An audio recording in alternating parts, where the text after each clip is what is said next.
me tell you about a friend. It's Craig LeBlanc where the good times never end. Talking parks and rec, it's a show you gotta know. Welcome one and all to the Daily Parks and Rec Show. It's the Daily Parks and Rec Show. Our engineers can actually be here with us, have relationships with our client. When they hear the feedback, we can just go build it, implement it. Our system, we're not guessing at what our clients want. That's what we're out here to do. We're out here to make you more efficient, reduce your workload, and kind of help you serve your community better. Welcome back to the Daily Parks and Rec Show, coming to you live from NRPA Conference 2025. Today, we're diving into the future of smart cities and connected parks with none other than DJ Jennings, CEO of OutdoorLink. What started over 20 years ago in the billboard industry is now transformed into a global leader in lighting and power control, helping parks and rec professionals save time, money, and energy.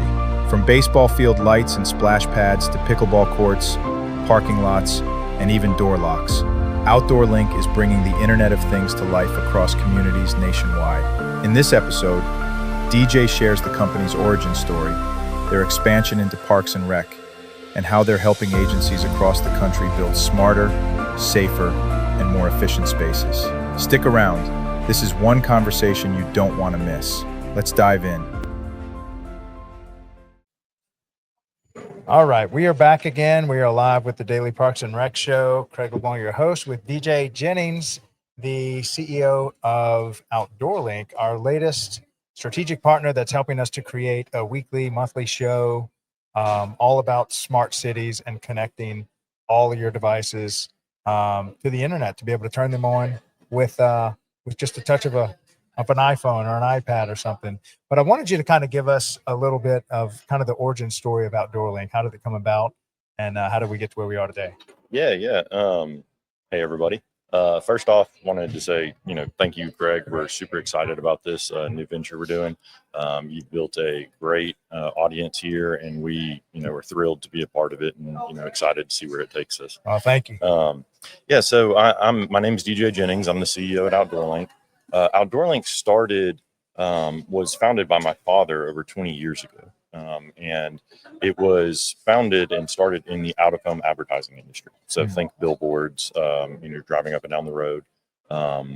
And the problem with that industry that we looked to solve was you have no visibility. You have a lot of assets spread out all over the place from a central location.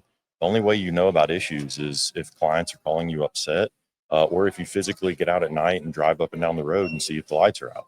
That's so terribly inefficient. And so we created our product. We replaced, devices like photocells and time clocks that are ancient technology. 70, 80 years old. They've been around forever. Not much advancements in the technology. So, and we started just to kind of give that visibility. If bulbs went out, we report alarms. If we lost power, we report that. Remote scheduling, just some basic things. And over the years, we started to learn more about what our clients needed, started looking into, integrating with scheduling programs to take more of the burden off them. And really, it just kind of exploded into this system. We have over 100,000 controllers deployed in over 30 countries worldwide. We have an international division that is pursuing out-of-home, commercial, so parking lots, restaurants, anything that you can think of that is just you lack visibility from your office. So we put our devices on, and you're instantly connected to the internet. You can see the status of what's going on. If you have any issues, you can schedule the lights. And so a few years ago, we started looking at what's next. Okay, we've been very successful in out of home.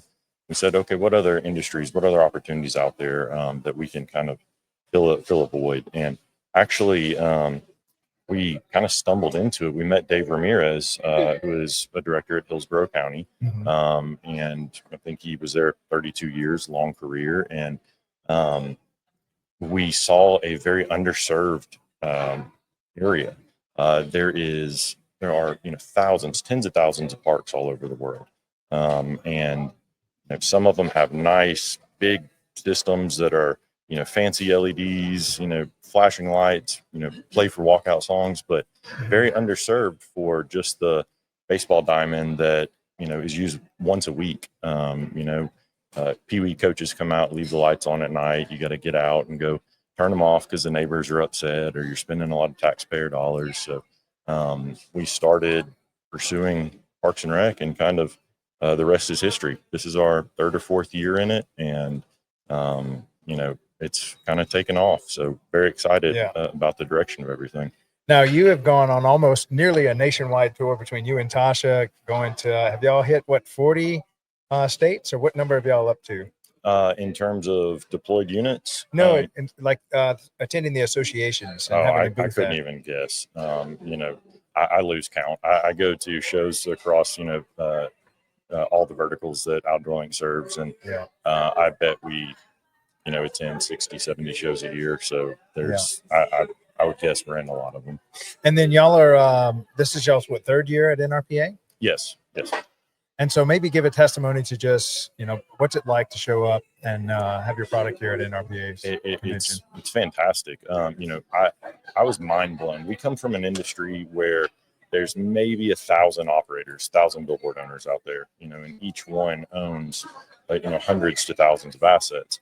But when you come here, there are thousands of vendors. There are tens of thousands of people. It's just kind of mind blowing. You see everything from playground equipment to dye that colors mulch. I mean, just anything you can think of, lawn mowing equipment. And so very proud to be a part of it, but also very interesting to see how we can stand out, how we can find our place, kind of solidify ourselves as a kind of de facto standard in lighting control, right? There's LEDs everywhere, there's products all over, but there's still a lot of very underserved niches within this industry. So we're super excited about it. The people are great. The folks who run the show are fantastic. And we're looking forward to continuing. Now, what are some of the other things that y'all are, I know sometimes Parks and Rec departments will say, can you control this? And so I know y'all came in through controlling baseball field lights and stuff like that. But because we're in the world of Internet of Things, that anything connected to electricity can be turned off and on through your system, through an iPhone, through an app or something. What are some of the other creative ideas that y'all have found in Parks and Rec that you can turn off and on? Good point. Our controllers are agnostic. They do not care what they're plugged into. If it's got power, you need to turn it on and off, schedule it, we can do it. Our bread and butter seems to kind of be that baseball field, but we do pickleball courts, tennis courts, parking lot lights, building lights, splash pads, outlets. So we have quite a few people that have pavilions that have issues with unwelcome people being there after hours or when the park's not open. Magnetic door locks, scheduling doors to be locked when the fields are unoccupied and unlocked. So you're not dispatching somebody with just lock and key to do it. Anything that has power, and I pretty much mean anything. We also have camera systems. We don't do video, but we take snapshots. We can, do tamper, occupancy sensors. Really, there's a lot of things that we do, but our bread and butter is controlling those field lights. That seems to be the biggest pain point for a lot of these groups. And as we have these, the concept of smart city and the Internet of Things, it really is not that old of an industry where we're able to connect all the devices that have switches on them. I think y'all are just perfectly positioned to kind of usher in this new technology to be able to have just total control over your entire system. I hope so. I think we've found kind of that perfect fit to where, there are other systems that do similar things, but a lot of them you have to have their lighting systems. You have to have a whole expensive package, tens of thousands, hundreds of thousands of dollars. And we're providing a much needed solution for less than $1,000. I mean, it seems to be, really a good fit for this industry. And we positioned ourselves to expand and kind of grow with the groups that we're working with. And I'd like the rest of the people to know that y'all didn't just hire a third party to make y'all's user interface and stuff. Y'all actually brought those engineers in-house so that they can make iterations, make the changes, improvements. And why did y'all make that decision and not just hire a third party to do that? When we started, 20 years ago, we did hire a third party, like most startups. We were just, my father and my mother, had a great idea, but they didn't have the means and they didn't have the knowledge to go create it. So we started third party, and then you lose a bit of control when you do that. And as the years went by, we're very much a family company. So again, like I've said, my father and my mother started the business. My sister works there. My uncle's in customer support. Our engineering team, Rick Holloway, his son is actually our director of engineering, and his other son's a technician. But we found that being able to have relationships with our clients where our engineering team can speak same day and hear the needs of our clients instead of relaying that, coming back from a show and relaying, hey, we heard this, people seem to be wanting this. Our engineers can actually be here with us, have relationships with our clients. So when they hear the feedback, we can just go build it and implement it. Our system, we're not guessing at what our clients want, what our partners want. We talk to them. They say, hey, I really, controlling my fields is great, but man, I've got this, the city started providing free Wi-Fi and I have this router inside the field house and it's a pain in the butt to get to. We got to reset it all the time. Cool. Let's find something to do it. Door locks. We weren't out to go control bathroom doors, I promise. We started out in lighting control, but some of our partners said, that's great, but we really have an issue with homeless getting into the bathroom or sleeping there overnight if we don't go and lock and key, get it locked up at night. And that's a strain on our labor, on our manpower. And so that's just feedback that's hard to jump on an email and send to a third party. And, it just gives us a level of control, customer support, and client relations that I don't think is attainable utilizing third parties. And so y'all have some of your product engineers that attend the trade shows. You said some of them are here this week? Yes. So Rick's here. We have myself, three of our, it's another important thing. Our salespeople, our account representatives, are park directors. Dave had 30 years. Craig and Joseph had 20 plus years in their areas. So we're not bringing a product from another industry and trying to shove it onto this one. We have partners and team members that have experienced the pains that we're out here solving. So I'm here. We have our three account executives here. Macy Banks, who is our marketing specialist, and then Brady Smith, who is our client success representative, is here as well. Yeah, shout out to Macy. We'll be spending a lot of time together creating our a show for the Daily Parks and Rec show. We're going to create a smart city show, and thank you, DJ, for giving her the permission to co-create with us. She actually is very talented at what she does. Just a little bit of time I've spent with her. She's going to be a good part of the team. That's great. I'm happy to hear that. Yeah. We're super excited. Yeah. And so what are the engineers getting out of this? Is this the first time that you've had them attend to actually speak to the clients face to face? No, so they have been at every show. So they were, I guess they started in Dallas, and then they came over to Atlanta last year. And really, a lot of times they just listen to the conversations. And we get a lot of value out of this show, not just gaining clients, but sometimes when we're just talking and introducing the products to people, you kind of figure out, okay, am I explaining this correctly? Are there needs out there that we're not aware of? And just hearing that feedback, like the door locks came from the Dallas show 2 years ago. We were there and Rick, our engineer, was sitting there. And we're like, man, it was funny. We had a graphic on our pop-up, and it was a light bulb and a splash pad. And then there was a lock, just a padlock. And it was meant to represent security, because having lights on at night, having, lights on, making sure that facilities are illuminated when they should be, is a security concern that we help address. Well, we had a lot of people that's like, oh, do y'all do door locks? Because that's a huge pain that we have. And so we're like, okay, put a check by it. We heard it again, another check.